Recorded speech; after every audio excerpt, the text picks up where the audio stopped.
नमस्कार मित्रों, राम राम।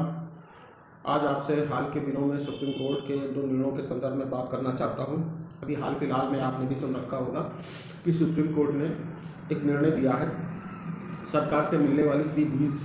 जो विभिन्न केंद्र सरकार के जरिए या विभिन्न प्रदेश सरकार के जरिए मिल रही है आपके नागरिकों को, उसको यह कहते हुए कहा है कि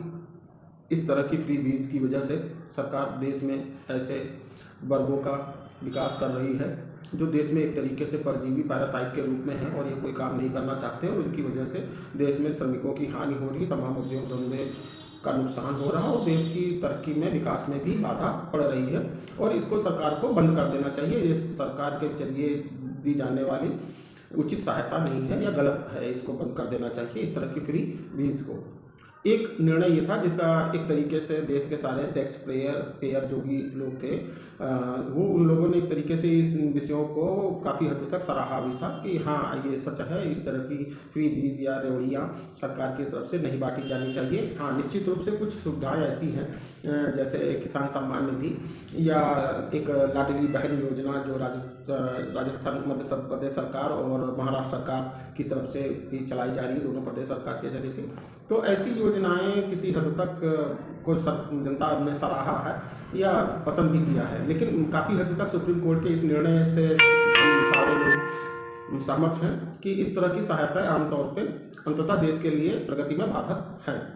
लेकिन अभी सुप्रीम कोर्ट ने एक और निर्णय दिया है। एक शख्स हैं क्वालिन गुंजालविस करके उनका नाम है, पेशे से वकील है। एक उनकी संस्था है ह्यूमन राइट लॉ नेटवर्क करके, जिस संस्था पे जार्ज सोरोस से पैसा लेने का भी आरोप लगा है। उन्होंने एक PIL सुप्रीम कोर्ट में दाखिल की और बड़ा ही रोचक विषय उन्होंने इस विषय में कहा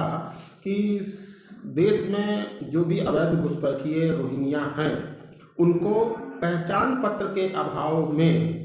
जो मूलभूत सुविधाएं हैं जैसे स्वास्थ्य, शिक्षा, राशन, यह नहीं मिल पा रहा है। कृपया सरकार सुनिश्चित करे उनको कि उनको मूलभूत सुविधाएं मिल पाए। और सुप्रीम कोर्ट ने इस PIL को एडमिट करते हुए और मान्यवर की मांग पर अपनी टिप्पणी देते हुए सरकार को ये दिशा निर्देश दिया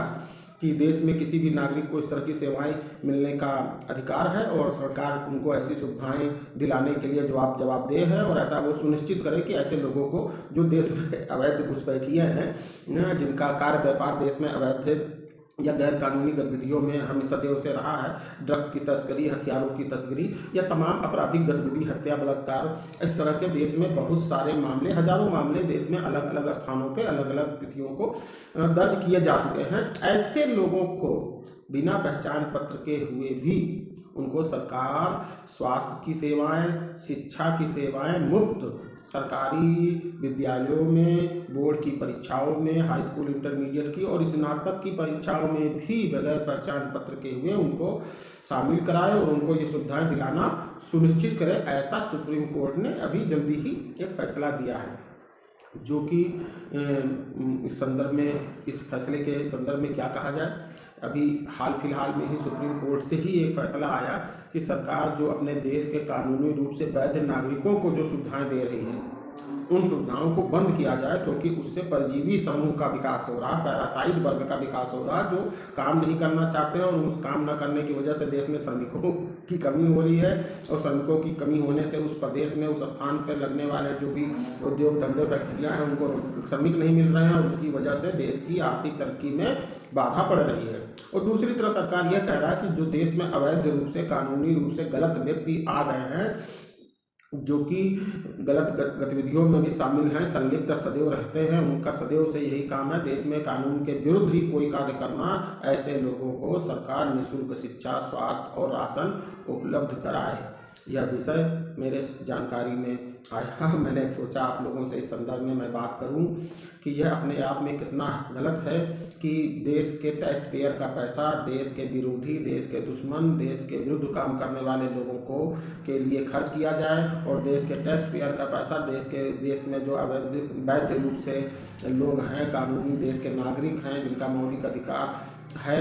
उनके ऊपर खर्च न किया जाए और अवैध रूप से जो घुसपैठिए आ गए हैं, रोहिंग्या आ गए हैं, जो देश में अराजकता फैला रहे हैं, गतिविधि कर रहे हैं, उनके ऊपर खर्च किया जाए। ये एक विषय मेरे सामने आया, मैंने सोचा आप जैसे मित्रों से इसके संदर्भ में चर्चा करूं। निश्चित रूप से मैं चाहूँगा कि आप लोग भी अपने अपने विचार कमेंट बॉक्स में ज़रूर दर्ज कराएं। मैं जानना चाहूँगा कि क्या विश्वसनीयता साबित करना चाहता है सुप्रीम कोर्ट अपने बारे में, इस तरह के फैसले देकर, इस तरह के विषयों को एडमिट करके ही एक तरफ सुप्रीम कोर्ट देश में कश्मीर से विस्थापित लोगों के निर्णय को यह कह के नहीं मतलब सुनता है कि यह मैटर पुराना हो गया है और अब इस विषय को सुनने का कोई बहुत विशेष फायदा नहीं है, जो कि देश के मूल रूप से नागरिक हैं, जो पाकिस्तान से आए हुए शरणार्थी थे, उनके विषयों को नहीं सुनना चाहता है। और आज इस तरीके का एक निर्णय आता है सुप्रीम कोर्ट के जरिए जो ये कहता है कि देश में अवैध रूप से जो घुसपैठिए हैं उनको सरकार मूलभूत सुविधाएँ दिलाना सुनिश्चित करे और सरकार की उनके प्रति ये जवाबदेही है। जबकि एक और बात मैं यहाँ रखना चाहूँगा कि हमारी सरकार शरणार्थियों के लिए जो वैश्विक स्तर पे कानून बने हैं उनमें शामिल नहीं है। सरकार, भारत सरकार किसी भी शरणार्थी को लेने की उत्तरदायी नहीं है, क्योंकि सरकार इस तरह के किसी भी पैक्ट या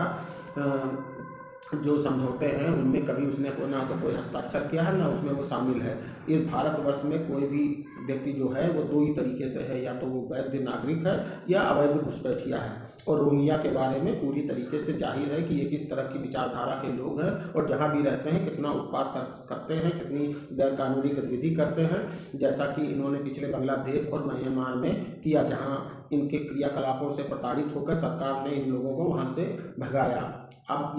यह लोग भारत में घुसपैठ किए हैं और कुछ लोग उनकी वकालत कर रहे हैं कि उन लोगों को देश में मूलभूत सुविधाएं सरकार की तरफ से मिलनी चाहिए या देनी चाहिए। और ऐसे विषयों को सुप्रीम कोर्ट सुन रहा है और सरकार को निर्देशित भी कर रहा है कि कृपया सरकार सुनिश्चित करे कि ऐसे लोगों को ये सारी सुविधाएं मिले और सरकार सरकारी अस्पतालों में, सरकारी विद्यालयों में ऐसे लोगों को पढ़ाई दे, अस्पताल में इलाज कराए और उनको राशन भी अपनी तरफ से दे। तो मित्रों, ये एक विषय था जो कि मुझे काफ़ी रोचक और आश्चर्यचकित करने वाला लगा। मैंने सोचा आप लोगों से चर्चा करें। आप लोग अपने कमेंट बॉक्स में इसका ज़रूर अपना दृष्टिकोण रखें। धन्यवाद मित्रों, नमस्कार, राम राम।